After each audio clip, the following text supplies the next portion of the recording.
துப்பாக்கி இல்லை, கோஷம் இல்லை. ஆனால் ஒரு கடிதம் உலக அரசியலை குற்றவாளி கூண்டில் நிறுத்தியது. 2009 மௌனமாக இருந்த உலகத்தை உலுக்கிய அந்த பெயர் முத்துக்குமார். இன்று அவரது நினைவு நாள். அவர் விட்டு சென்ற கேள்விகள் இன்னும் பதிலுக்காக காத்திருக்கின்றன. இன்று முத்துக்குமாரின் நினைவு நாள். 2009ஆம் ஆண்டு இலங்கை தமிழர்களுக்கு எதிராக நடந்த இன அழிப்பு சம்பவங்களை உலகத்தின் கவனத்திற்கு கொண்டுவர வேண்டும் என்ற ஒரே நோக்கத்தில் தன் உயிரையே ஒரு அரசியல் கேள்வியாக மாற்றிய இளைஞர் முத்துக்குமார். அது ஒரு உணர்ச்சி தீர்மானமல்ல, திட்டமிட்டு எழுதப்பட்ட அரசியல் எதிர்ப்பின் உச்சம் என்பதை அவர் எழுதிவிட்டு சென்ற கடிதமே தெளிவாக சொல்கிறது.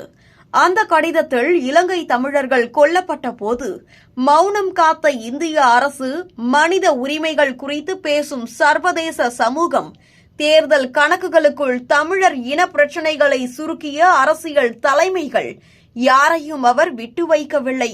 உயிர்கள் அழியும் போது நடுநிலை இல்லை என்ற அவரது வரிகள் அதிகாரத்தின் மீது நேரடியாக வைக்கப்பட்ட குற்ற பத்திரிகையாகவே பார்க்கப்படுகின்றன.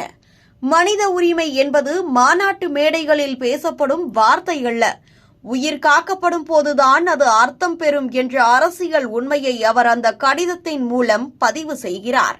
தன் செயல் ஒரு முடிவு அல்ல, அது ஒரு தொடக்கம். இனி மௌனமாக இருக்கக்கூடாது, இனி கேள்வி கேட்கும் தலைமுறை உருவாக வேண்டும் என்பதே தனது நோக்கம் என முத்துக்குமார் வலியுறுத்துகிறார்.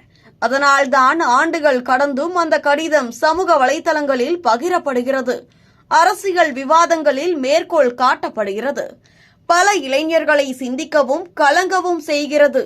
முத்துக்குமார் ஒரு நபராக காலத்தை கடந்துவிட்டாலும் அவர் எழுப்பிய கேள்விகள் இன்னும் அரசுகளின் மேசையில் பதிலில்லாமல் நிற்கின்றன.